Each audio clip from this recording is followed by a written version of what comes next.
Hello, today I'll be doing a video on the game Hunt for the Ring.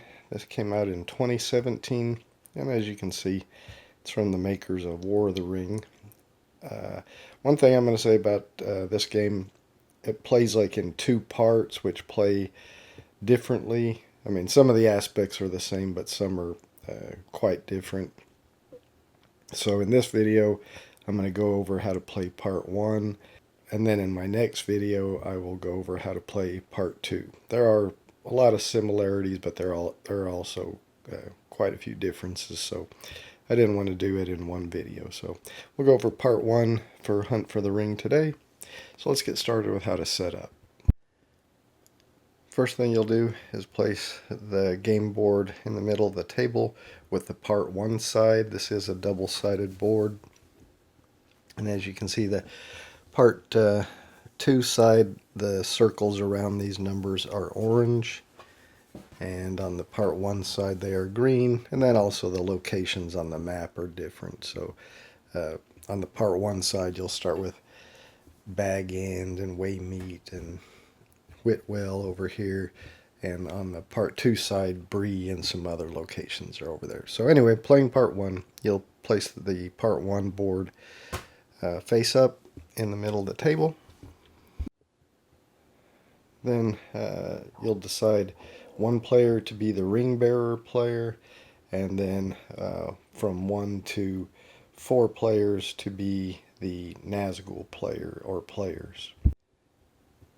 So if you're playing more than 2 players, again, one will be the ring bearer, and then if then players 2, 3, 4, or 5 will split up the Nazgul. There's 4 Nazgul characters, so you can split it up if you have 5 players, where one's the ring bearer player and then all the other players each control 1 Nazgul, or one person can control 2 and one person could control 1. However you want to split that up. I'm going to be showing it as a 2-player game, where one person is the ring bearer player and one person controls all 4 of the Nazgul.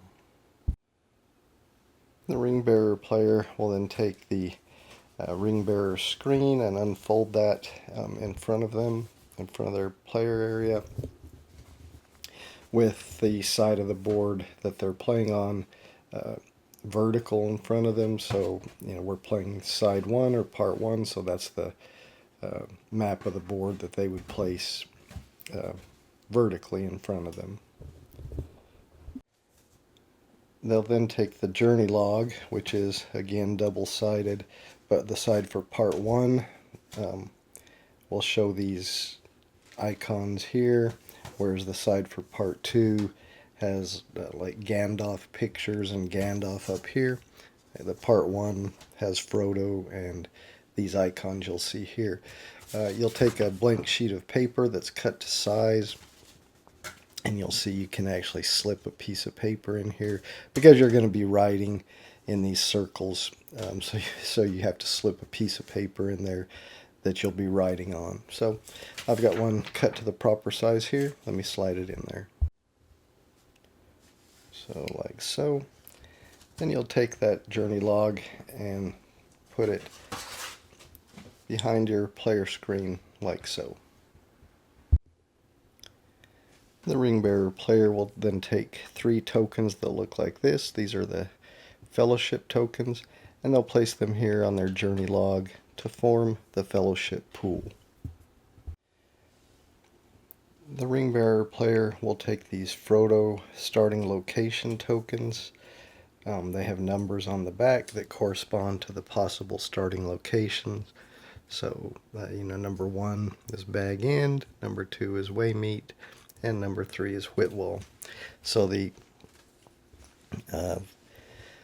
ring bearer player will randomly choose one of these, secretly look at it, place it here on their journey log, and that will be their starting location. Be sure to keep that secret from the other player. The other 2 tokens will be returned to the box unseen by the Nazgul player. So then you'll know you're starting in whichever starting location you drew, Bag End in this case. The ring bearer player will take the company cards Frodo Baggins, Samwise Gamgee, and Peregrine Took, and just place those in front of him in his play area. Just set the Meriadoc Brandybuck company card aside for the time being. That may come into play later. The ring bearer player will then shuffle the Part 1 ally cards. For Part 2, the ally cards have this more orange looking back. So for Part 1, the ring bearer player will shuffle up the Part 1 ally deck. They'll place that shuffle deck nearby and then draw 3 cards to form their starting hand of ally cards. Again, these would be in your hand, not visible to the Nazgul player or players, but since I'm doing this solo, it'll just be right here. Next, you'll take the turn marker, put it on the leftmost daylight space of the turn track with the ring side up. It's got 2 sides. You'll place it on with the ring side up. You'll take the corruption marker and place it on the box labeled 0 here on the corruption track. You'll take the Frodo figure and place it on the space marked 0 on the movement track. Now these figures don't come painted. I did my normal mediocre painting job on these. But anyway, this is the Frodo figure and he goes on 0 of the movement track. The ring bearer player will then take these tokens with this back. They're called information tokens. Randomize them and then draw 5. So 1, 2, 3, 4, 5.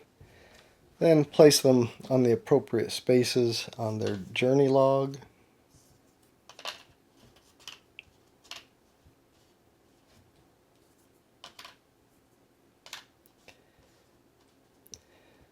These information token locations, the numbers, correspond to locations on the board that are known as ally locations. And you'll see the ally locations have these banners that say the name of the location. The ring bearer player has to choose one of these 5 tokens and turn it over to the Nazgul player. So in this case, we'll say that he's going to choose this one. The other ones he'll keep on his journey log and keep them secret from the Nazgul player. And we'll explain what those are for as we get to the rules of play. The other information tokens are just returned to the box unseen by the other players. The Nazgul player or players will take the Nazgul figures and ring wraith cards and then divide them among the Nazgul players. You know, if you're playing with 4 Nazgul players, each would get 1. If you're playing with 2 Nazgul players, each would get 2. In this case, we'll be playing with 1 Nazgul player, so he will take all 4 Nazgul figures and the corresponding ring wraith cards. You can see they have a color that matches the base of the Nazgul figures.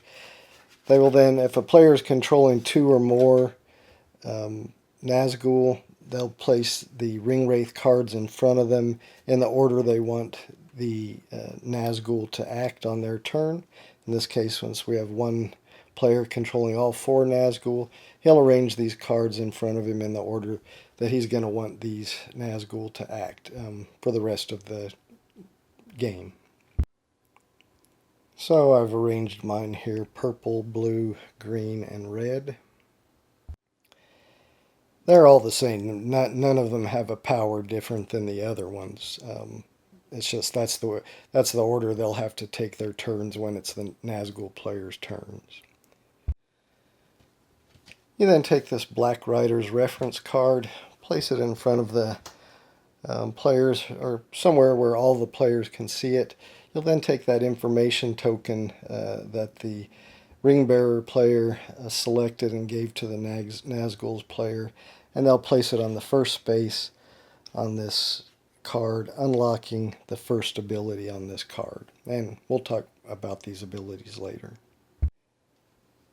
You take these tokens, they all have a ring on the back, and then a couple of different icons on the front. These are called the Ring Wraith log tokens, and you'll just place them in reach of the Ring Wraith players. You'll then take this deck, which is the sorcery deck, shuffle it, and deal one sorcery card to each Ring Wraith player.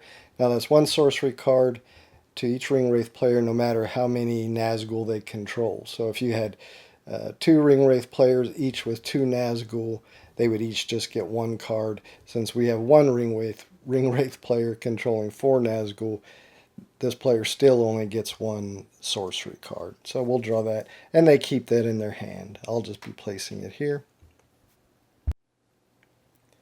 You'll then take the corruption tiles with this beige coloring on the front. They have this icon on the back. These are the corruption tiles. You'll take all the beige colored corruption tiles, those are the standard ones, and put them in some sort of opaque container.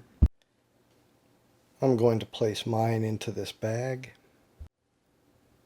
And then you'll just set that container aside somewhere where the players can reach it for now. You'll take the two special reddish colored corruption tiles.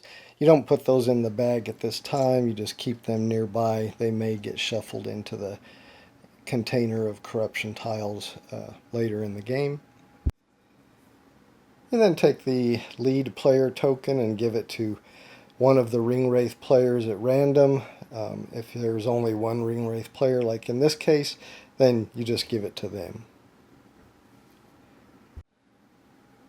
Then starting with the lead player, each of the Nazgul players will take turns placing their figures on one of the 6 available starting spaces for the Nazgul. So you have this one, 1, 2, 3, 4, 5, 6. You can tell them because they have this little diamond eye symbol on them.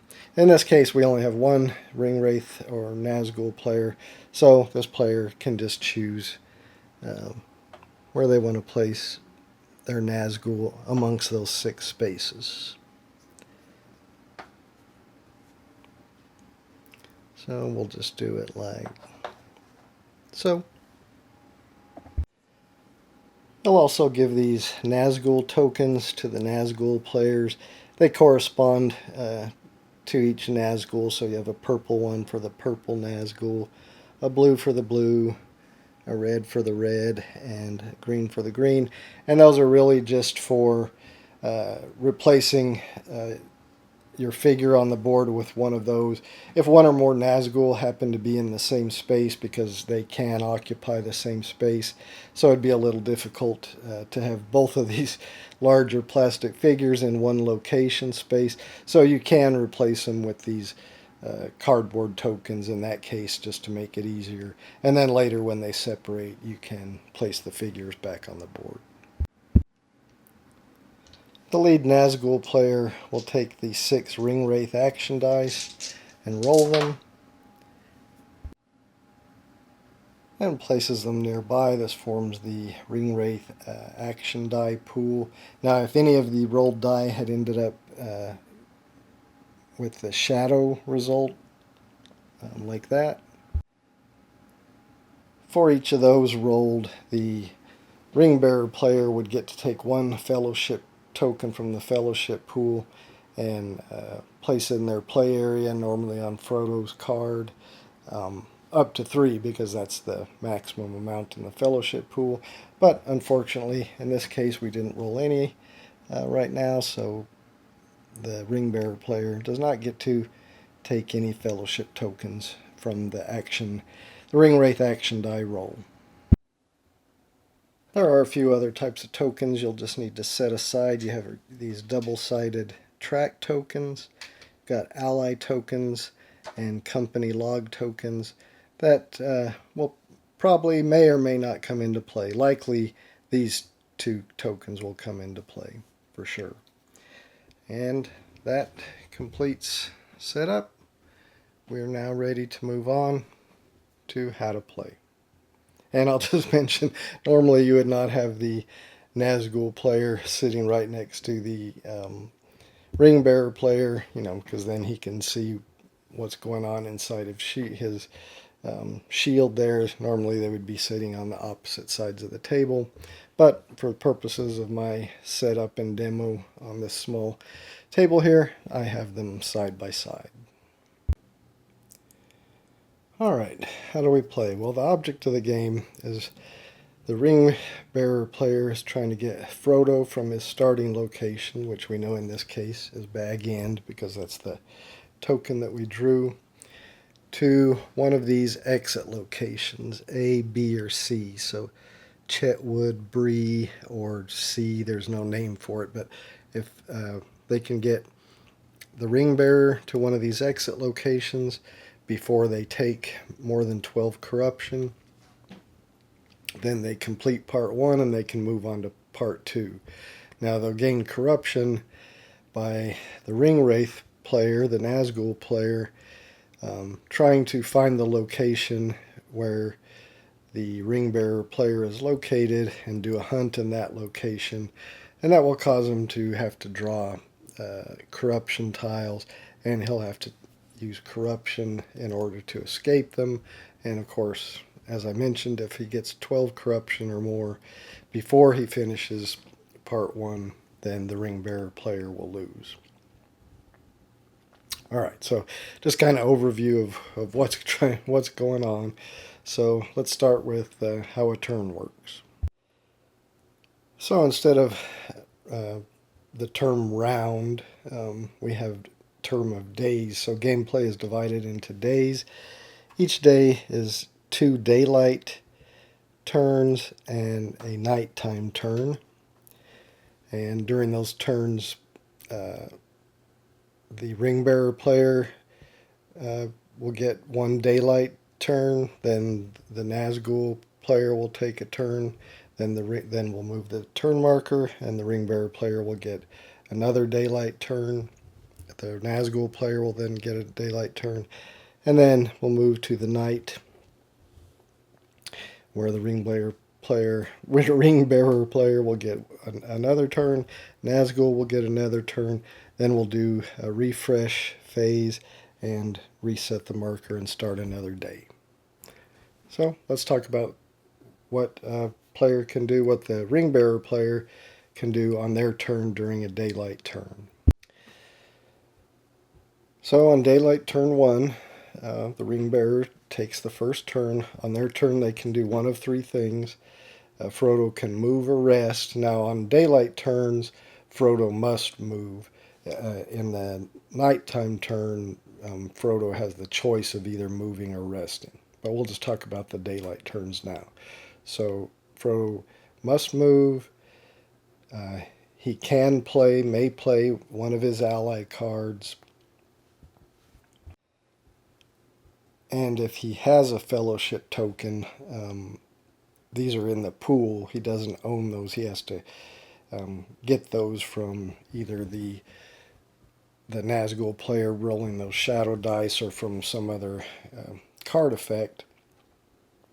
But if he has fellowship tokens, he can then spend one of those to draw an ally card.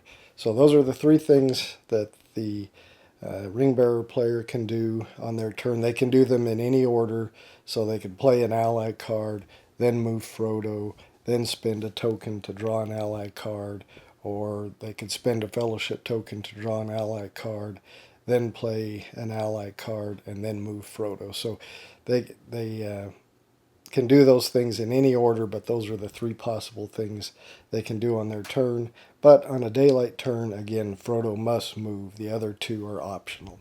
And also, if they have a company card, they may have an ability that can come into play. So at the Frodo Baggins card, you'll see it says at the start of each day. Now, not at the start of each daylight turn. Each round is basically 1 day. So at the start of each day, you can take 1 fellowship token if you have fewer than 2 tokens. So at this point, Frodo would be able to take a fellowship token because it's at the start of the day and he has fewer than 2. He had none. Now he has 1. You can see Samwise's ability is if you rest during a nighttime turn, reduce Frodo's corruption by 1. And Peregrine's is during the refresh step, draw 2 ally cards instead of 1. So those abilities they can do whenever the effect is possible, depending on what it says.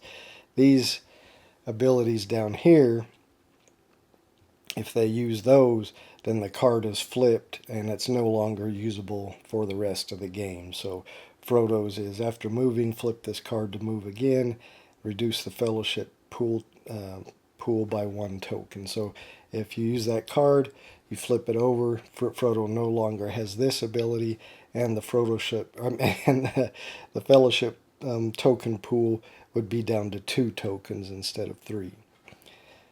Sam's card, you flip this card to cancel the effects of a drawn corruption tile, and we'll talk about that later.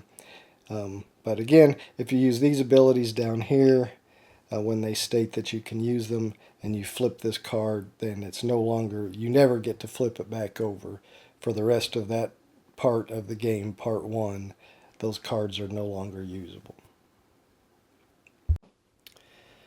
Alright, so let's go back to a daylight turn 1. So again, as I mentioned, the ring bearer player takes the first turn in a daylight turn, and they can move, play an ally card, or spend a fellowship token to draw an ally card in any order. So let's talk about moving Frodo. So we know that Frodo is starting in location 1, Bag End. Now the Nazgul player doesn't know that. They know these are the 3 possible starting locations that Frodo can be starting in, but they don't know which one he is in. So when you move Frodo, you're going to mark, his first step of movement, and when you move, you're either going to mark a dot, which would be putting you in the wild, which would be one of these locations, or you're going to write the number of a location. The number written is Frodo's last known location. So you'll secretly write that in there. Now, Frodo's starting at Bag End. You can only write a location if that location is connected to the last location that you were in and is within reach of the last location you were within. So locations, 2 locations on the board are considered connected if they are adjacent to one another, like 4 or 5, those are adjacent to one another. Adjacent is any 2 spaces on the board that are directly connected either by a path or a road. Now, path are these brown lines, and roads are these thicker white lines. These thinner white lines and double-sided white lines separate areas of a board. So this is area A of section 1. Section 1 is this double-sided line. So all of this inside this double-sided line is section 1. Area A is seen here, area B here, and area C. So we have section 2, which is inside these 2 lines, and it's made up of area A, B, C, D, so forth. So again, going over terms, adjacent means any 2 spaces on the board that are directly connected by a path or a road. So 4 is adjacent to this dot, this dot, this dot, or location 5. Location 1 is adjacent to this dot, this dot, this dot, and this dot, and so forth. Location 8 is adjacent to location 9, this dot, and location 6. That's adjacent. Now connected, any 2 spaces on the board are considered connected if they are adjacent to each other or separated only by dots. So, for instance, 1 is connected to 10 because it's separated only by dots. However, 9 is not connected to 1 because it's separated not only by dots but by locations, location 8 and location 10. So 9 would not be connected to 1. 8 would be connected to 1 because it's separated only by dots. 4 would be connected to 1 because it's separated only by dots. 5 would be connected to 1, 2, 14, 11, but 19 would not be because it's separated by a location, not only dots. So if they're adjacent or separated only by dots, two spaces are connected to each other. Also, a location is considered connected to itself. So there's one other term to keep in mind when talking about Frodo's movement, and that is within reach. A location is considered within reach of another location if it's either adjacent to that location or if it's connected to that location by a number of dots equal to or less than the number of dots marked on Frodo's journey log after his last known location.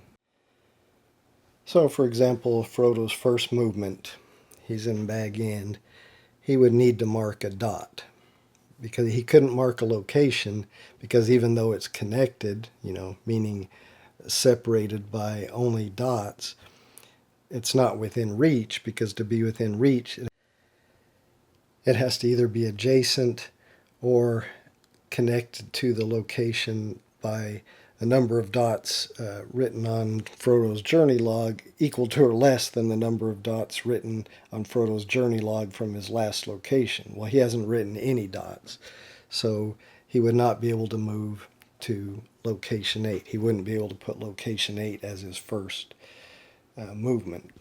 So, as his first movement, he would need to put a dot because there's no locations within reach. Now, if he wrote a dot, he doesn't necessarily say which dot he's writing, so he would just make a circle in the number 1 there, indicating he's placed a dot. Now, on his next movement, because he has 1 dot there, he could write location 8 because that's connected and separated by only 1 dot. He couldn't write location 10 as his next location because he would have to have written at least 2 dots. He could write location 2 because that's only separated by 1 dot. He could write location 5 or he could write location 4. Or again, he could just write another dot. So I know that explanation of that is probably confusing, but when we go through the example turns, you'll see that and it'll make sense. It's really simple, actually. But every time he moves, you have to advance the Frodo figure 1 space on the movement track. So again, on a daylight turn, Frodo must move. He can play 1 ally card. Now the ally cards just, they say what you can do. This one says place 1 ally token in the Dunedain camp number 42, which would be here. If you were going to play that, you'd take 1 of these ally tokens and just place it in that camp. This one lets you take and place an ally token in Bag End or Took Bank, so number 1 or number 15, then move any ally tokens in play. When you move an ally token, you can move it from 1 location to any connected location. And when you place an ally token, if you have a card that allows you to place an ally token like these 3 do, you can place it as long as there's not already a Nazgul there. If there is a Nazgul in the location, you couldn't play that card because you're not able to place that ally token. Now, the benefit of ally tokens is they block the movement of Nazgul. A Nazgul cannot move onto or through a space containing an ally token. Now, they do have an ability that allows them to remove an ally token, and we'll talk about when we get to that turn. But I just kind of wanted to show some different ally cards. Now, not every ally card lets you place ally token. It just happens to be the 3 that we drew allowed that, but there are other abilities on ally cards, and if you watch the example turns, we'll probably see that. And then, once again, the other thing the ring bearer player can do is spend one of their fellowship tokens, putting it back in the fellowship pool to draw an ally card. And those things, once more, can be done in any order. So that's what the ring bearer player will do on their turn. After the ring bearer players had their turn, then it will become the Nazgul player's turn. Or, I guess it's the ring wraith's turn, but they're controlling the Nazgul. So starting with the lead player, they would get to move and take an action with each of their Nazgul, and then the next Nazgul player in clockwise order would then get to activate their Nazgul and take and do a movement and take an action. In this case, we're just playing with two players, so the Ring Wraith player here controls all four Nazgul, so he will activate the Nazgul in the order that he laid out these cards. That's the order he must activate them. So on each Nazgul's turn, they can move and take an action, or take an action and then move. So one of those in any order. So let's talk about their movement. So during a daylight turn, they just get to move one space. Unless they're on a road, unless all their movement is along a road, then they can move up to 3 spaces. So for instance, when it was this Nazgul's turn, because they're on this road, if they spent all their movement, 1, 2, 3, they could move up to 3 spaces. However, if they went on a path at all, they could only spend one movement. So they could move here. Because they're on a road here, they could move 1, or they could move 1, 2, or they could move 1, 2, 3. They could not go 1, 2, 3. If they're going to move along, spend 3 to move along a road, all 3 movement have to be along the road. Otherwise, they can just, if they move on a path, they can only move 1 space. Now their movement is a little different on the nightfall turn. On the nightfall turn, they can move either 3 along the road just like they do on the daylight turn, or otherwise they can spend 2 movement. So on the nightfall turn, they could move 1, 2, or they could go 1, 2. So they could spend it, part of it along a road and part on a path. To move 2 spaces, or they can still move 3 as long as all of it is along the road. But otherwise, if any part of it is on a path, they can just move 2. Again, that's only on the nightfall turn. But before moving or after moving, they also get to take an action. So the possible actions they have available to them is they always have the possible free action of a search. So if they're in a location after or before their movement, they can search that location. So when they're searching a location, the Nazgul or the Ring Wraith player controlling that Nazgul will ask the Ring Bearer player if the location that they are searching appears anywhere on their journey log at least once. So they either answer yes or no.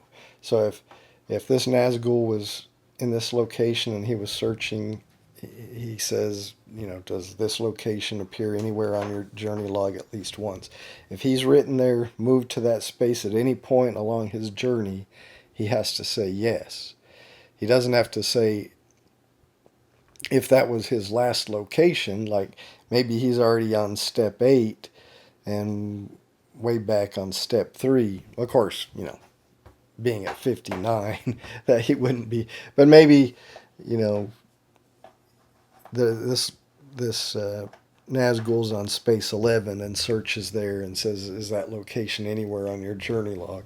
Well, maybe that was on his third, that was marked on his third space on his journey log, but he's already up to space 6 or 7 now. So he would say, yes, that does appear on my journey log. Again, if it doesn't, if it was never on his journey log, he just says no. And even if that's the last location that he has marked on his journey log, he doesn't have to say that that's my last known location. All he has to say is yes or no, that was marked on my journey log at some point. If he does say yes, then the ring wraith player will take one of these track tokens and put it on there with the eye side up. So they know that going forward, they know that that location, that Frodo had been in that location at least once along his journey. Now, they can never search a starting location, but any other locations they can search, except for the exit locations.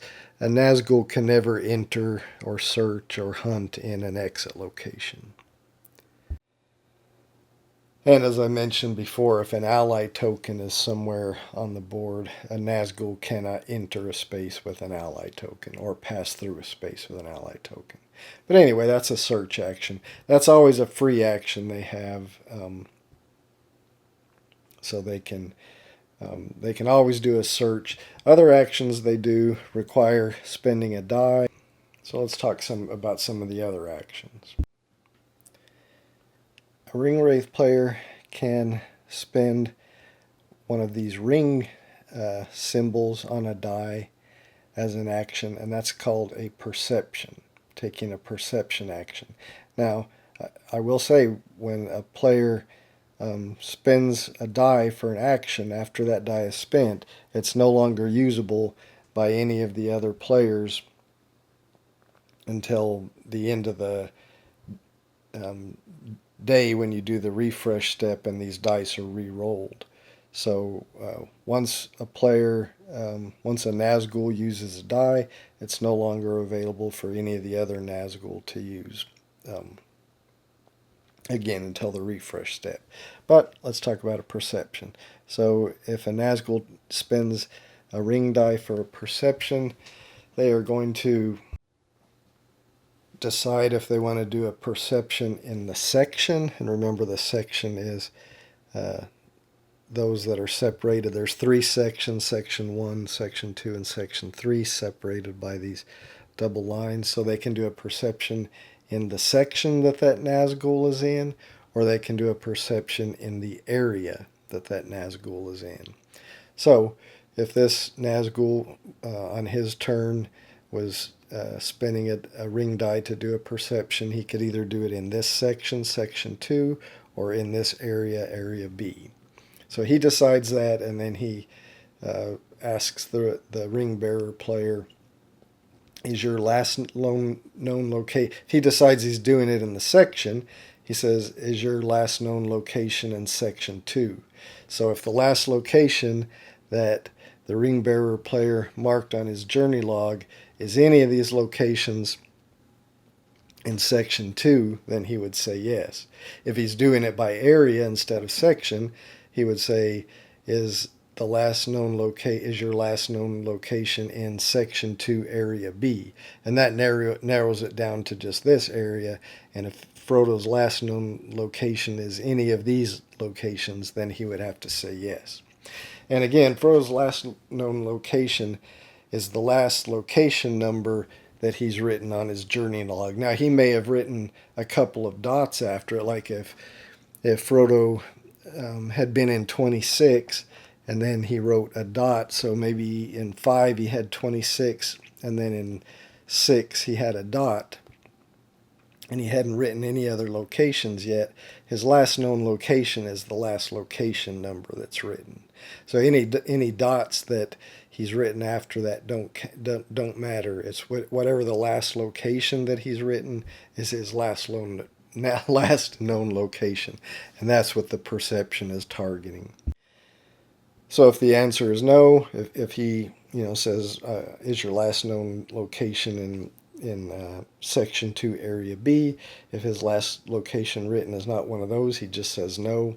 Or if he does it by section, if he says is your last known location in section 2, and it's not, maybe his last known location was in 1 or somewhere in section 3, he would say no. But if the answer is yes to whichever one the Nazgul does his perception in, then the ring wraith player can use these log tokens to mark that. So they can use them in any way they see fit. That helps them, because they can't take notes of any kind, but they can use these log tokens. So maybe if he did a perception in this area, and the ring bearer said yes, my last known location is in that area.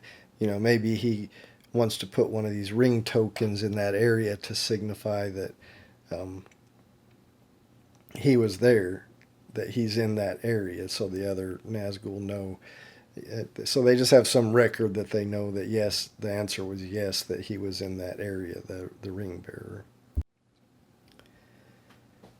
So again, they can use these in any way they see fit that they think that might help them keep track of where the ring bearer was last seen. Maybe that was on the third movement of the ring bearer, so they put a ring in there to show that they did a perception, and maybe they put this with the 3 gems next to that to know that was on the third turn, that they did a perception and knew he was in that area. So really, they can use those however they want to mark the effects of their perception. All right, so another action they can do, and we rolled a bunch of these, is the sorcery die result. They could use that action to either draw a sorcery card or to play a sorcery card that they already have. Now they can never have more than 5 sorcery cards in their hand. And just, I didn't mention this, but the ring bearer player can never have more than 5 ally cards in their hand. So if they would draw another one, they would have to discard. I should have mentioned this, when the ring bearer player plays ally cards, he discards them. If the ally deck ever runs out, it is not reshuffled. There's just no more ally cards. If the sorcery deck ever runs out, that can be shuffled and a new deck built from the discards. So, as I said, they can play a sorcery die to either draw a sorcery card or play a sorcery card that they already have in their hand. And we'll just look at this one as an example.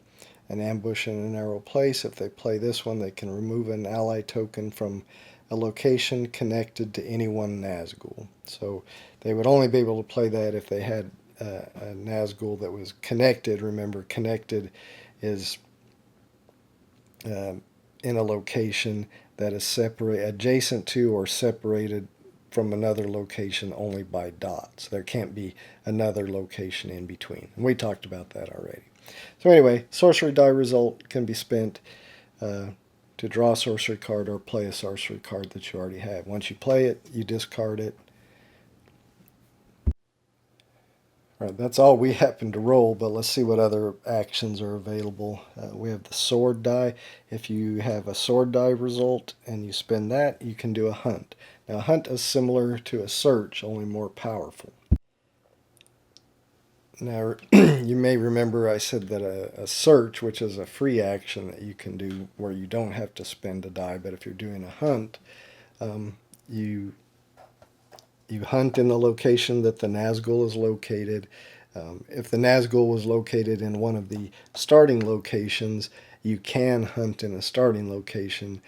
You'll remember I said that you cannot do a search in a starting location, but you can do a hunt in a starting location if that's where your Nazgul is located.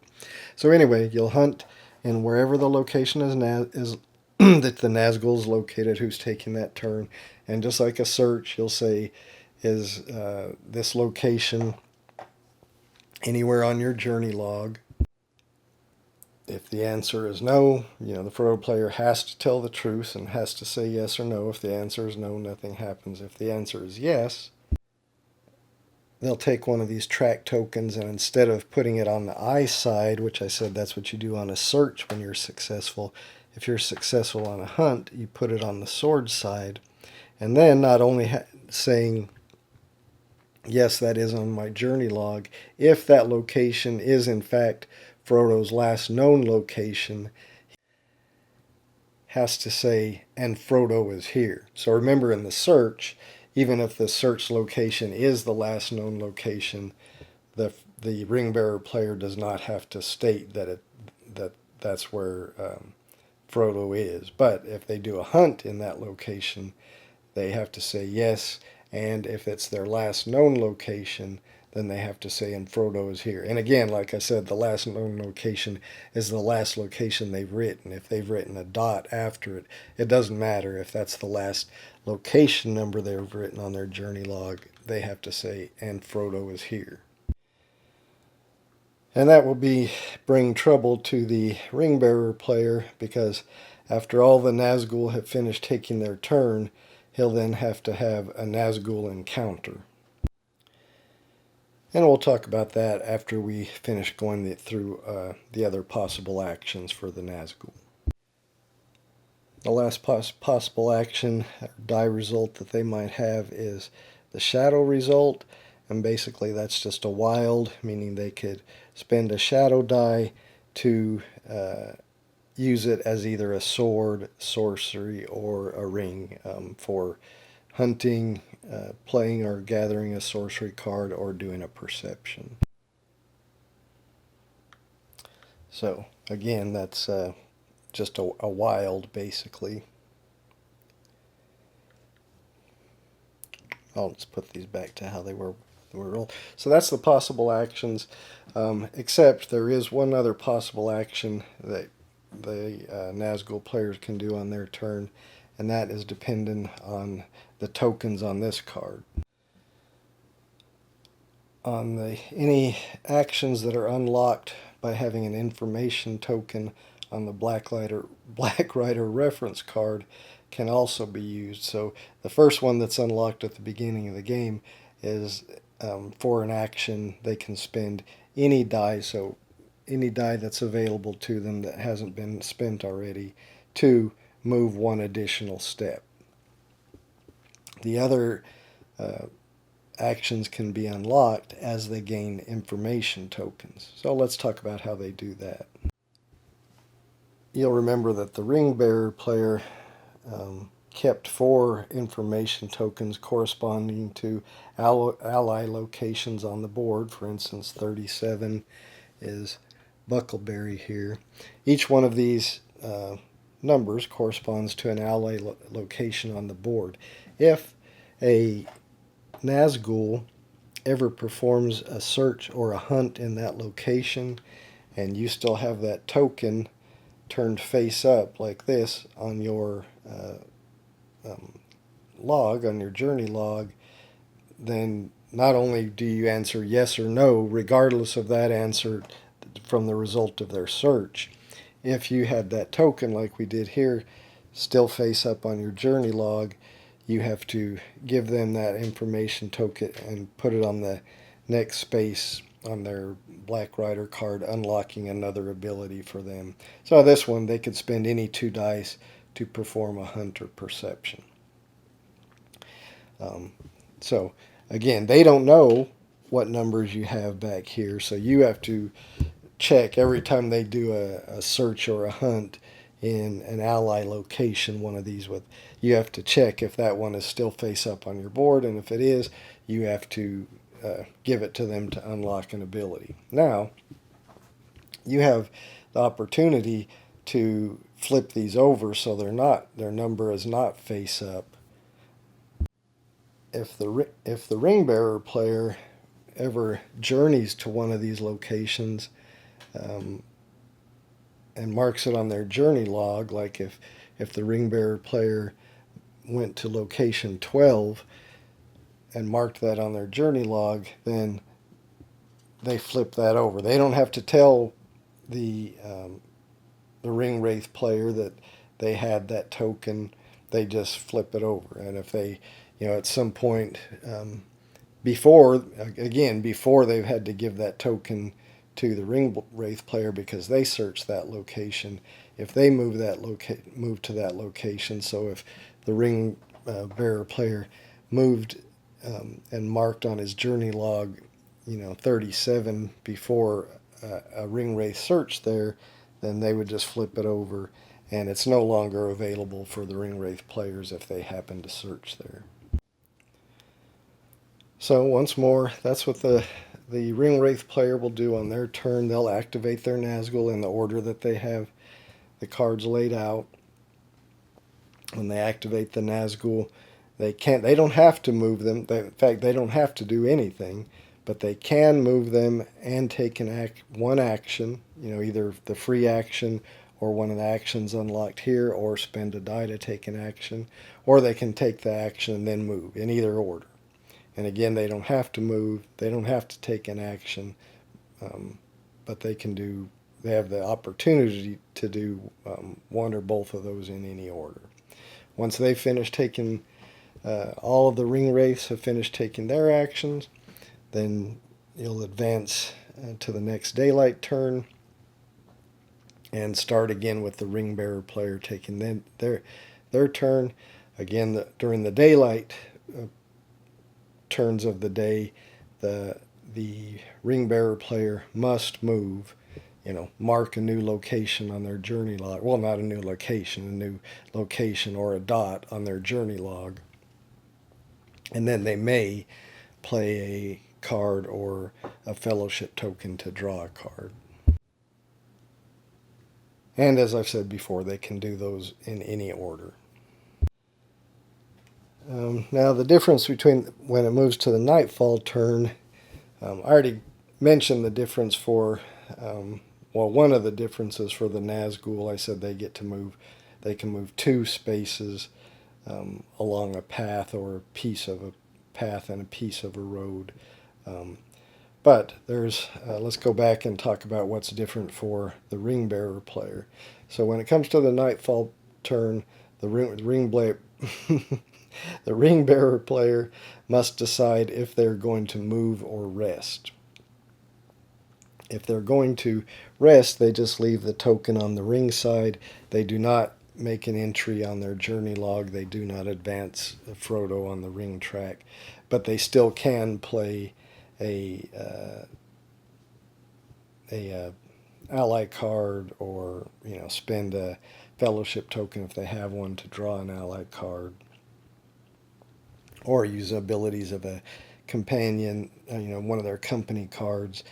So, for instance, Samwise, if during a nightfall turn if you rest during a nightfall turn, reduce Frodo's corruption by 1 point. So if he had some and you rest and choose not to move, then you can reduce his corruption by 1. But if you do decide you're going to move Frodo on a nightfall turn, you flip this marker over to the eye side. Frodo immediately gains 1 corruption. And this marker flipped to the eye side is a reminder to the Ring Wraith players that when their Nazgul take their turns, normally they have a free possible action of a free search, but at night, if that marker is flipped to the eye side because Frodo decided to move, instead of a free search, they get a free hunt action. So it's a little more dangerous to do that, because remember, a search, if they search a location, you only have to say, if it was on your journey log, you don't have to say, even if it's your last known location that they're searching, you don't have to say that. But in a hunt, you do have to say if that's your last known location that they're hunting. And as I mentioned when we talked about a hunt earlier, if they do successfully hunt you in your last known location, after all the ring wraiths have taken their turn, all the Nazguls have taken their turn, then you have a Nazgul encounter, which is where you'll get corruption. So let's talk now about the Nazgul encounter. So, first, if you're successfully hunted, maybe the very first Nazgul that took their turn successfully hunts you, the other players, the other Nazgul, still get to take their turns, and they're going to try to move to the same location or adjacent to that location on their turns, because when you do resolve the Nazgul encounter after all the Nazgul have taken their turns, every Nazgul that's in the same location or adjacent, either on a dot or location that's adjacent to your last known location, during the encounter causes you to draw one corruption tile from the bag or container where you've placed the corruption tile. So maybe if this was your last known location, and after all the Nazgul have taken their turn, 3 of them have managed to either get in the same location or adjacent. So you'll have to draw 3 corruption tiles out of the bag.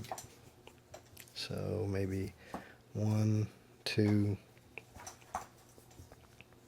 3.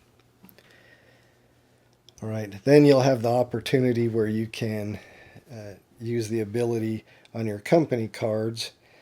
So for instance, Samwise, you could flip this card to cancel the effects of a drawn corruption tile. If you do that, you get to pick one of the drawn corruption tiles and put it back into the container, and it won't take effect this turn. But you have to flip Sam, and then none of his abilities are available to you the rest of the game. And even if you have 2, like here we've got Peregrine that can do the same thing. For each Nazgul encounter, you can only use 1 company card, so you couldn't use both of these to get rid of 2 corruption tiles at once. You could use 1, then maybe on a future Nazgul encounter, if you get found again, you could use Peregrines. But you don't have to use any at all if you don't want to. But then, whatever corruption tiles are left, you then have to advance the corruption marker that many. So maybe we did use Samwise to put the 2 back in the bag. So we got 2 corruption. So we would have to advance the corruption marker 2. Now those that were used to give you corruption are not put back in the bag. They're just discarded, and they're no longer available in the corruption pool. I should mention that some abilities may put some of these allow some of these special corruption tiles to be placed into the container, into the bag or container with your corruption tiles. If one of those is drawn, you cannot use a company card's ability to put that back in the bag. So the company card's ability can't cancel one of those if they're drawn. There is another kind of corruption tile I wanted to talk about, that they have an eye on them. If you draw an eye, that counts as 1 corruption, and then you put it next to the corruption track. If you were to get another eye, then that counts as 1 corruption plus 1 for each eye already next to the corruption track. So the first one just causes 1 corruption. But then if you drew a second eye corruption, either in that that same Nazgul encounter or a future one, and you already had 1 there, well, it would cause 1 for the tile plus an additional 1 for the eye you already have there, and then you'd place that eye next to it, and so the next time you drew an eye corruption tile, that would cause you 3 corruption, 1 for the tile, the one that you just drew, and 2 for those that are already next to the corruption track. So after taking the corruption, if your corruption is not 12 or more, then you get to perform an escape. But if it is 12 or more, then the ring bearer player just loses and does not proceed on will not get the chance to proceed to part 2 of the game. But if you're still, only like we're showing up here, only at 3 or 4, not at 12 or more, then the ring bearer player gets to escape. When the ring bearer escapes, they secretly decide whether they're going to move from the location, the last known location that they've already got marked on their journey log, or if they're going to secretly decide to stay there and just pretend that they're moving. But in either case, this is how that'll work. So if we'll say, Frodo's location was 38, that was his last known location. And he had a Nazgul encounter there, took some corruption, now he's going to escape. So to escape, he has to move or if he's going to move, if he chooses to move, again, remember I said he can choose to just stay there and pretend that he moved. But if he chooses to move, he has to move to a connected location that is within reach. And to determine within reach, he gets to count any dots he had already written past his last known location, plus he gets 2 bonus dots for the escape. So If this case he was in 38, he could escape to 36 because that's connected. He could escape to 51 because that's connected and within, we'll say, he gets 2 bonus dots. This one's only 1 dot away, so he could escape to there. If he has 2 bonus dots, so even if he didn't have any dots written on his journey log, he could escape to 34 because that's only 2 dots away and it's connected. He could not escape to 33 because that would not be connected, because remember, a connected location is only separated by dots, not other locations. He could escape to 50, but he can only escape to a connected location, so he won't be able to skip over a location. So if he had no dots written on his journey log and he could only use the 2 bonus dots he gets for his escape, he would be able to escape to 36, 51, 34, or 50, or looks like he could go to 37, and that's it. So he would then write that location that he escaped to on his journey log, next space on his journey log, and advance the Frodo figure on 1 space on the movement track. If when escaping Frodo decides he's not going to really move, instead of marking a new location on the next space on his journey log, he just puts a slash, but he still advances the Frodo figure, and he's considered to be in the last location that he was before the slash. But the Ring Wraith player or players do not know that Frodo chose not to move. They just know he made a mark on his journey log and still advanced the Frodo figure 1 space. So that's how you escape after a Nazgul encounter. Alright, so after a Nightfall turn, at the end of a Nightfall turn, you'll go ahead and, whether this was flipped or not, you'll reset the turn counter back to the next day, the first daylight turn of a new day. And then you'll perform the refresh step.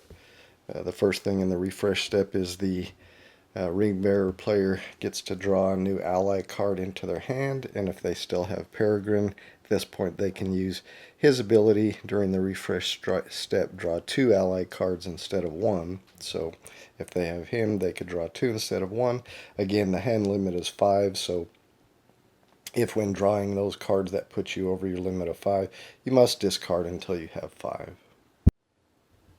The next thing is passing the lead player token. If you have more than 1 Ring Wraith player, you'll pass the lead player token to the Ring Wraith player to the left of the current Ring Wraith player.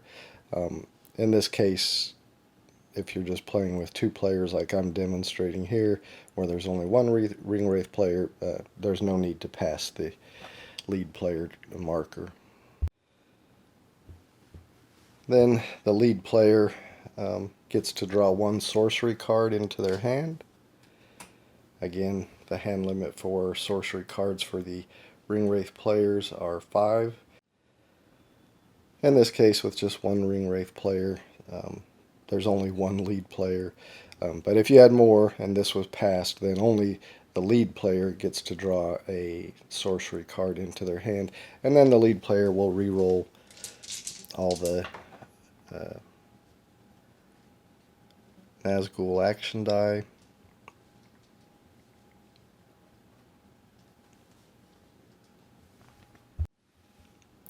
And if any shadow results were received on that re-roll of the action die, then the Ring Bearer player would receive 1 fellowship token for each shadow result that was rolled.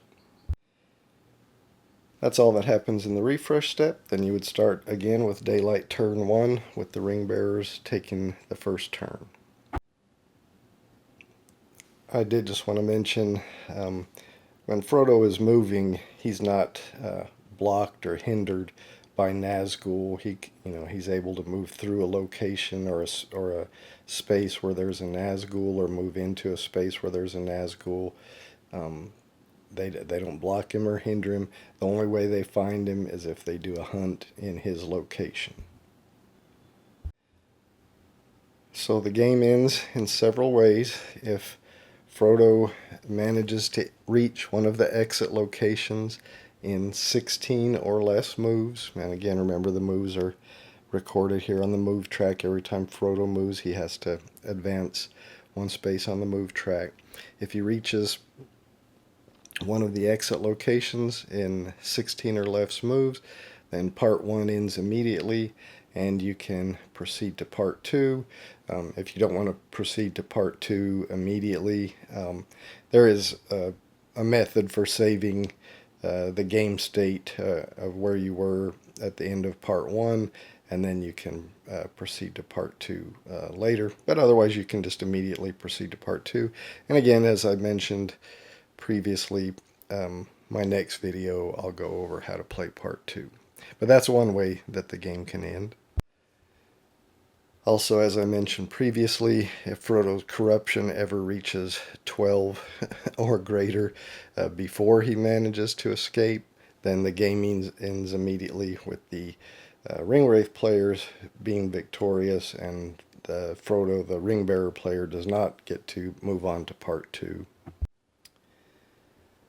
The other way part 1 can end is if the movement track if Frodo's marker ever reaches 16 on the movement track before he's reached an exit location and before he's received 12 corruptions, then the part 1 will end immediately. The Nazgul player do not get to take their turn. As soon as the movement track reaches 16, Frodo would then have to calculate how many moves he would need to make to reach the closest exit location, and however many that is, he has to draw that many corruption tiles. So for instance, if Frodo was here when his movement marker reached 16, he would need 1, 2 movement to reach the closest exit location. So he would have to draw 2 corruption tiles. And then he has to advance the corruption marker that much. He can use a company card, if he has one, to disregard one of those corruption tiles, again, as long as it's not one of the special ones. And then after doing that, he checks if he's reached 12 or more at that point. If he has, well, then he loses the game and doesn't move on to part 2. If he has not, then he moves on to part 2 with the amount of corruption that he has at that point. And that pretty much covers how you play part 1 of Hunt for the Ring. So I'm going to reset everything to how it was right after setup, and then we'll go through a few example turns. And as I mentioned before, we'll go over part 2 in a future video. Alright, I think I've got everything set back. I went ahead and put my dice back what they were after my original roll, which was not a very good roll, but that's what I rolled, so that's what I set it back to. So we'll start daylight turn 1 with the Ringbearer player. We do have at the start of each day where Frodo can take 1 fellowship token if he has fewer than 2, so he's going to do that. Then remember, one of the things he can do is spend a fellowship token to draw an ally card, so he is going to do that. And then he can play 1 ally card, so he's going to play this one. So he's going to place an ally token in Bag End or Took Bank. He'll place it in Took Bank, and then he may move any ally token in play. And remember, when I was going over the rules, I said you can move 1 ally token to a connected location. I think he will, for now, he's just going to leave that one there. And then the only other thing that he's allowed to do during his turn, which is move, and he must move during a daylight turn. Remember, the ring bearer started in bag end. Of course, the Nazgul player don't know. So really the only thing he can do is mark a dot. So we'll have him do that. So he will just mark a dot there on his journey log, and then we have to advance one space on the movement track. Alright, now it's the Ring Wraith player's turn. Since we just have one player playing for all the Nazgul, he has to play the Nazgul in the order he laid out the cards. So the one with the dagger in his hand first, and this on these cards just shows the, what the different dice actions are that you can take. So remember, they can move and take an action, or take an action and then move. In a daylight turn, if they're moving along a path, they can only move one step. You know what? I just noticed I did not mention in the rules overview what these spaces with the dark red circle, and those are known as dark locations, and when a Nazgul is in one of those locations, they can spend any die result as if it was a sorcery die result. So I forgot to cover that. But we're going to have this Nazgul. He's going to move one. He can only move one space along a path. He's going to move to that dot. And now he could take an action. I think what he's going to do is spend one of these sorcery die to draw a sorcery card. Okay, so that's all that Nazgul can do. So now we go to the one that has the sword raised over his head, the blue Nazgul, which is this one. He can move 3 as long as he moves all along a road, and that's what he's going to do. So he's going to move 1, 2, 3. All of those were along a road.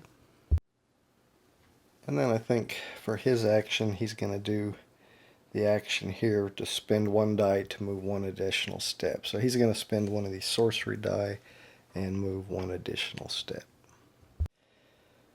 Alright, that's that Nazgul's action. Now we move on to the green Nazgul.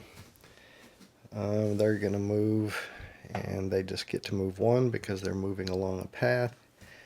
And I think right now they're not going to take an action. So we'll move on to the red Nazgul. They will move, again, if they want to move along this road, they can move 3, so that's what they're going to do. 1, 2, 3.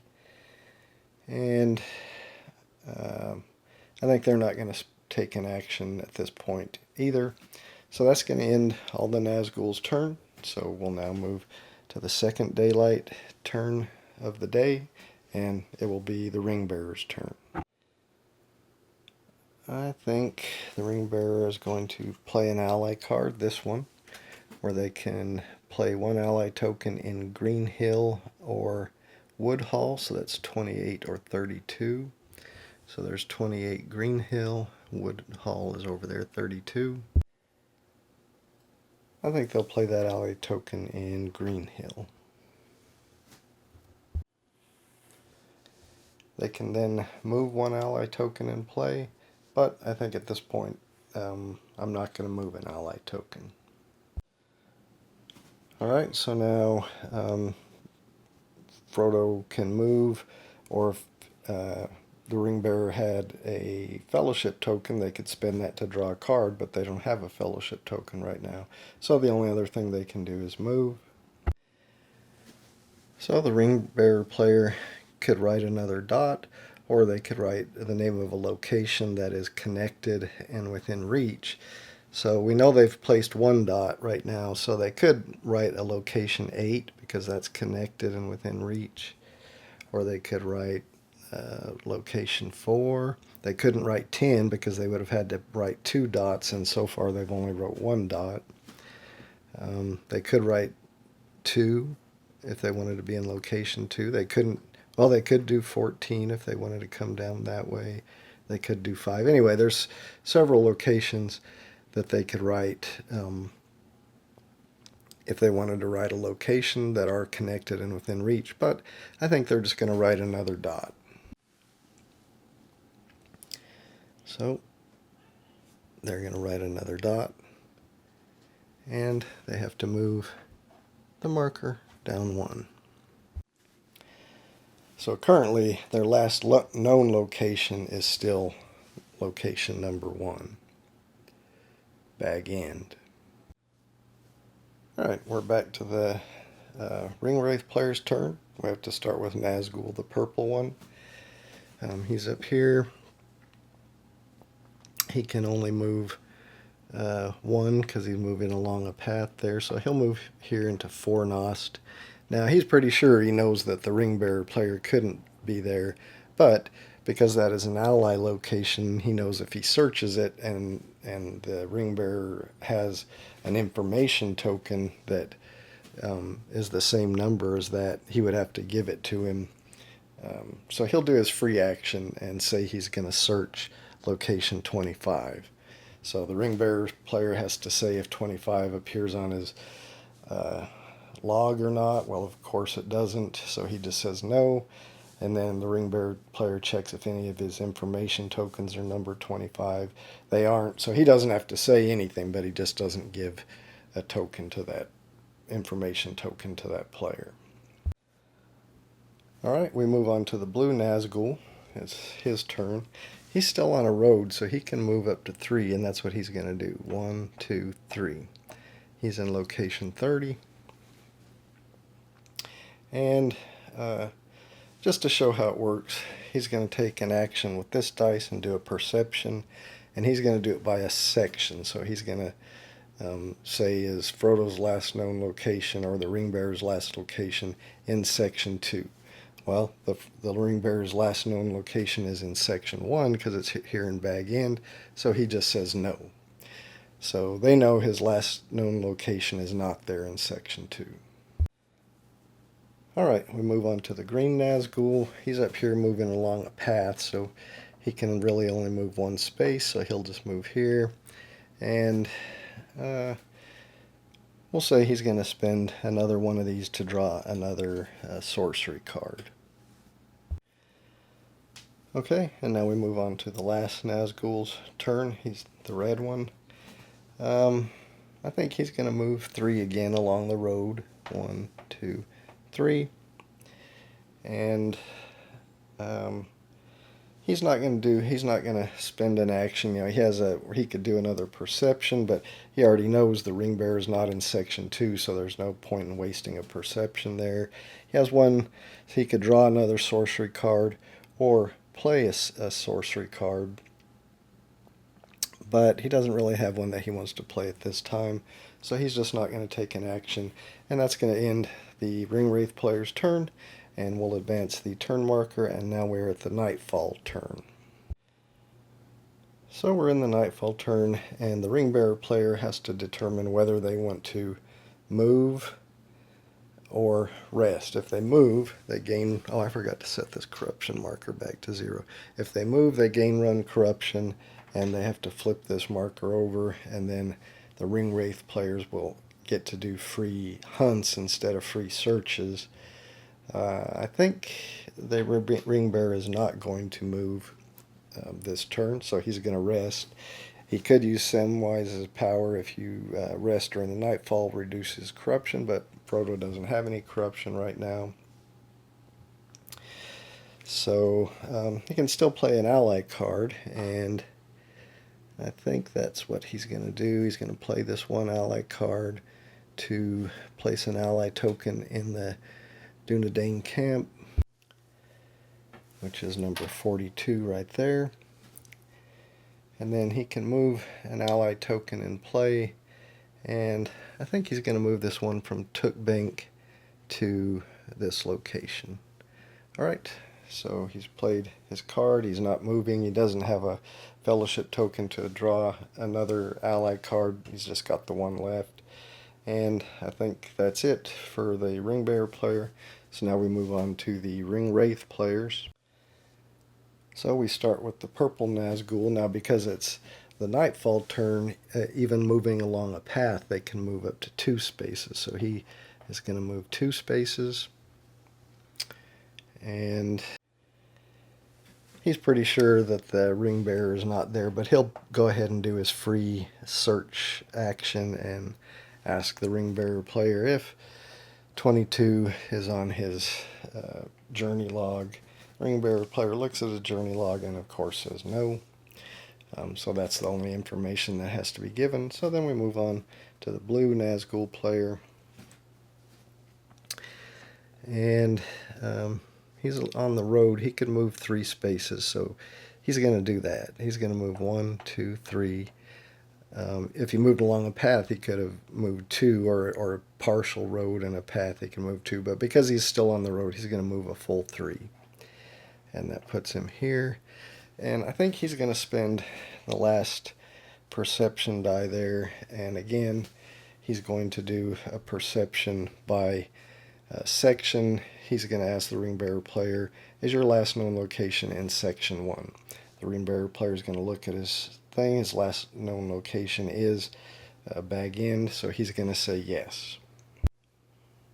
So then the Nazgul player can use these tokens in any way they want to kind of mark that. So they're just going to put this on the ring side just to signify that they know the ring bearer is in, or his last known location is in section 1.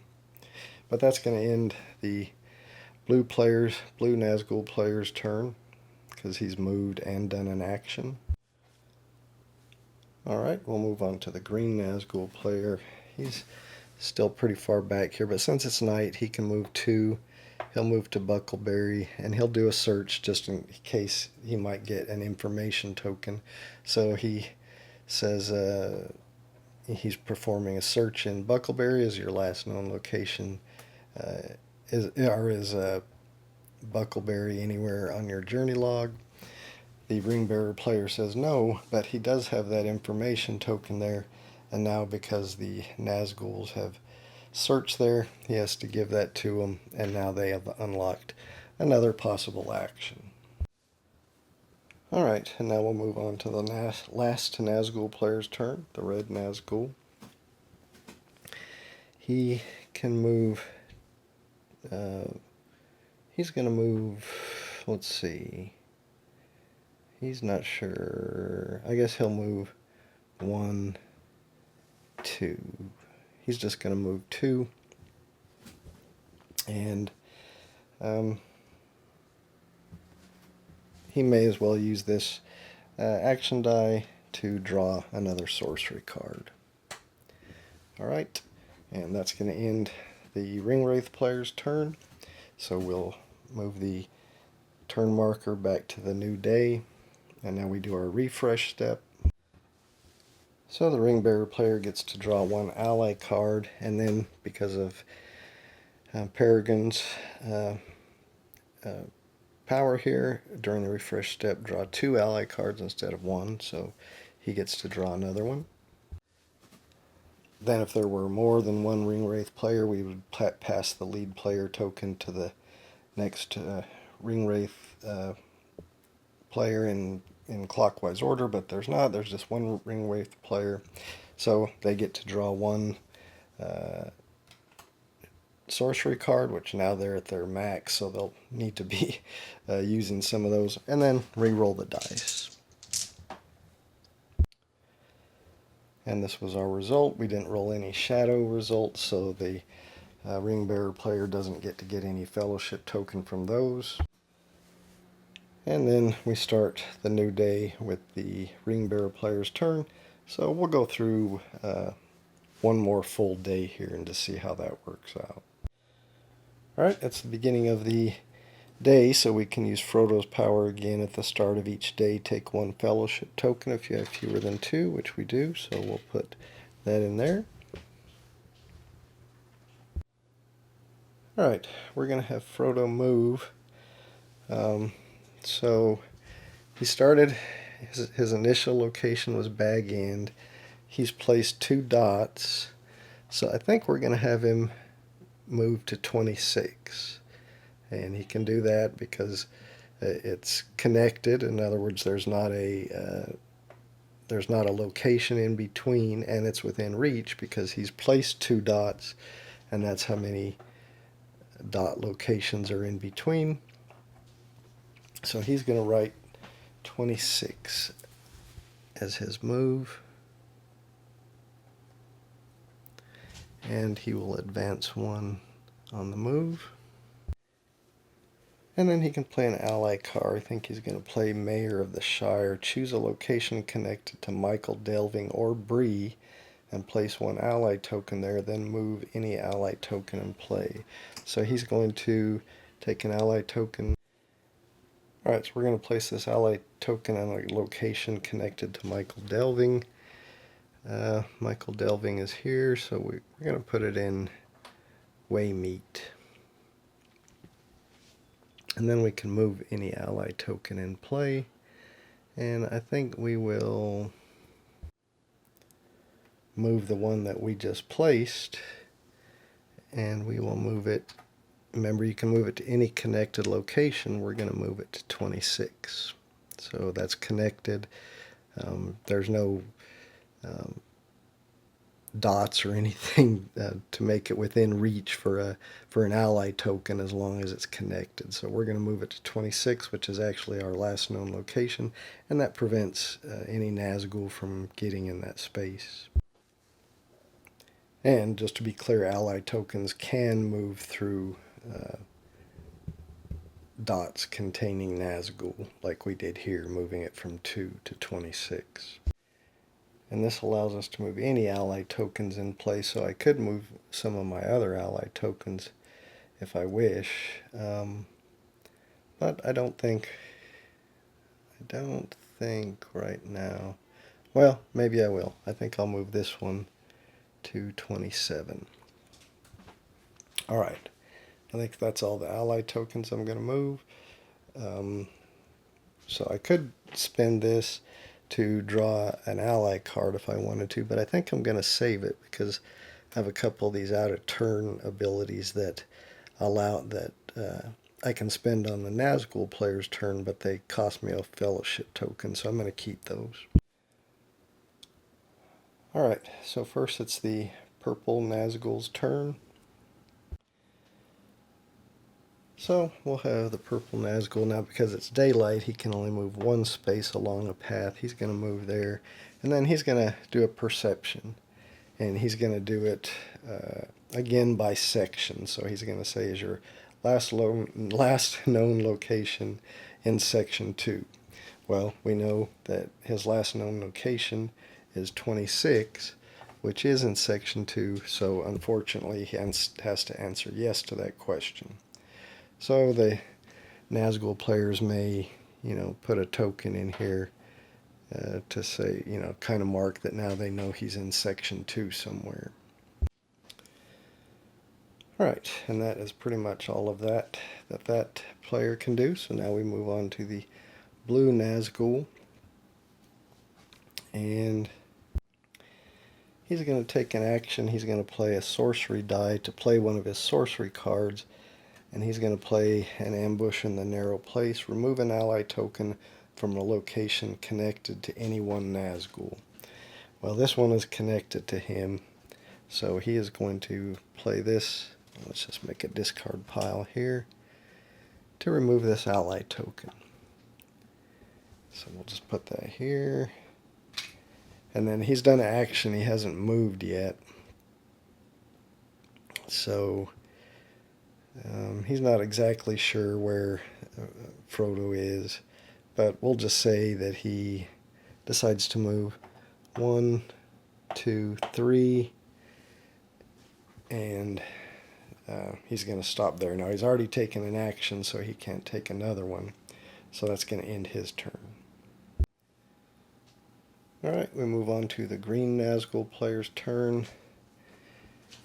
He's going to move, we'll say he's going to move to this dot here, and he's going to use this other perception die, and just to try to narrow down, he's going to say, I'm doing a perception in area C. Is your last known location in area 2C? Well, it's not. His last known location is in area 2B, so he says no. So that doesn't really help him too much, except for they know that his last known location is not here, so it must be here, here, or here. And now we come to the red Nazgul player's turn. he knows he needs to go back, so he's going to move 1. He could move 2, 3. So we'll have him do that. He's going to move 1, 2, 3. And then he's not going to take an action. So that's going to end the Nazgul player's turn. We'll advance to daylight turn 2, and it will be the ring bearer's turn again. Alright, he doesn't really want to spend either of his ally cards. He doesn't want to spend his token to draw another ally card, so he's just going to move, which he must do on a daylight turn. So he's going to write a dot. Now he could write 11 if he wanted to go back there. That looks like pretty much all he could do. He could write a dot or 11. So it might be a good idea to go back to 11 since they think he's in section 2. It might kind of fool him and maybe move back up that way. So you know what? I think that's what he's going to do. He can write 11 because it's adjacent. So he's going to write 11 on his journey log, and he will advance 1. And then we'll go on to the Ring Wraith player's turn, starting with the purple Nazgul. He's not sure, but he's going to move up here to 19, and he's just going to do his free action, which is a search. So he says there's 19 on your journey log. Frodo looks at his thing, no, it's not, so he just answers no. So we'll move on to the blue Nazgul player's turn, and he's not sure. He still, knows that the ring bearer is, or thinks the ring bearer is still somewhere in this section, in section 2, since that's the last thing he was told. But he's not exactly sure, so he's not going to move, and he's going to spend a sorcery die to draw a sorcery card because there's not one that really helps him right now. Alright, we'll move on to the green Nazgul player's turn. He's going to move 1, and he'll do a search. So he'll just say, is 33, location 33 on your journey log? No, it's not, so the ring bearer just says no. Then we'll come to the red Nazgul player. He's just going to move 1, and then he kind of has a hunch about something. So we'll say he's going to play this die to play this sorcery card. Perform a search in a location within 2 steps of a Nazgul. So he just has a kind of a hunch, we'll say, and so he's going to perform a search in location 26. That's within 1-2 steps of this Nazgul. Doesn't have to be the one that's doing it, because he's down here. It says of any Nazgul. So he says he wants to play a search on location 26. So is that on your journey log? Is that anywhere on your journey log? So the ring bearer player has to answer yes, that is on my journey log. So they'll place a track token eyesight up on that location. So they know at least that Frodo has been there. And that was the last Nazgul player's turn, so we'll advance to the Nightfall turn, where Frodo will now have to decide whether he wants to move during nightfall. Alright, I don't know that this would really be a wise move at this point, but I just want to show it so I've covered most of the stuff that can be done during the game. So we'll say it's the Nightfall turn. We'll say Frodo is going to move, so we'll have to flip that token over, and he's going to write a move on his thing. And his last location is 11, so he could write location 10, or he could write a dot, or he could go back and write 26 again. He could even write 20, which that might be a good idea. So I think that's what he's going to do. He's going to write 20. It's adjacent. So he's going to move. he's going to write 20 on his log. But now because he moved at night, he's going to have to gain a corruption. And he could play one of these cards if he wants to. So we'll just, for something different, we'll say he's going to play this one because he can play one ally card. He's going to do this one to take one fellowship token. So he'll take it and put it in his possession. Then he still has the opportunity to play one token. So he's going to draw an ally card. So he's going to do that. And he'll draw a new ally card. And now he's done all that he can do on his turn. So now we'll move on to the Nazgul turn. And we'll start with the purple Nazgul. And this is going to be a very unlikely occurrence, but I just want to show it, because this is going to be the last of the examples, so I'm just going to show it. It's a nightfall turn, so they can move 2 even if moving along a path. So I'm going to have him move 2, 1, 2. He's going to move into 20. And because Frodo moved on a nightfall turn and the token is flipped over, then normally they get a free search action when that token is flipped because Frodo moved during a nightfall turn. Instead, they get a free hunt action. So we'll say for his action, he's going to hunt in that location. So he says, I'm hunting in 20. Is that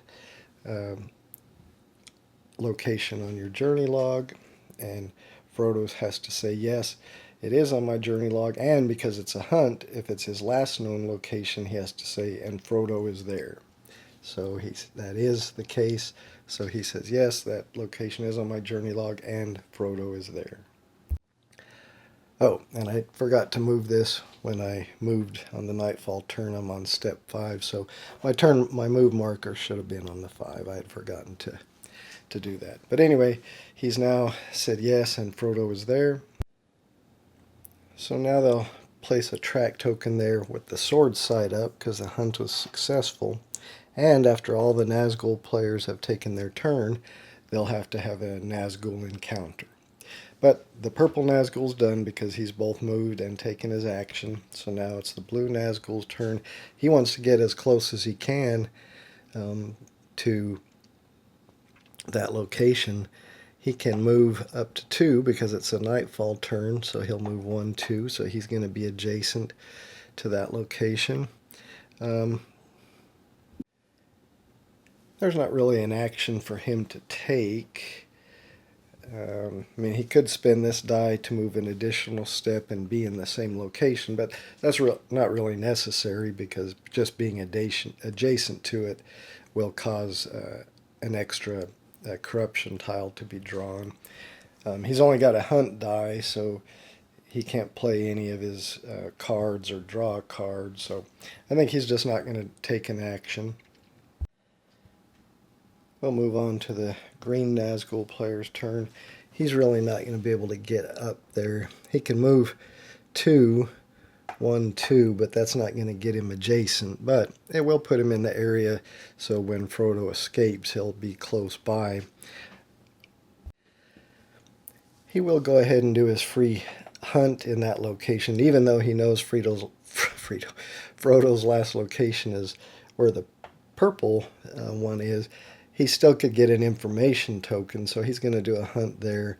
But 23 is not one of the locations where there's an information token, so Frodo doesn't have to give him one. And so finally, it's the red Nazgul's turn.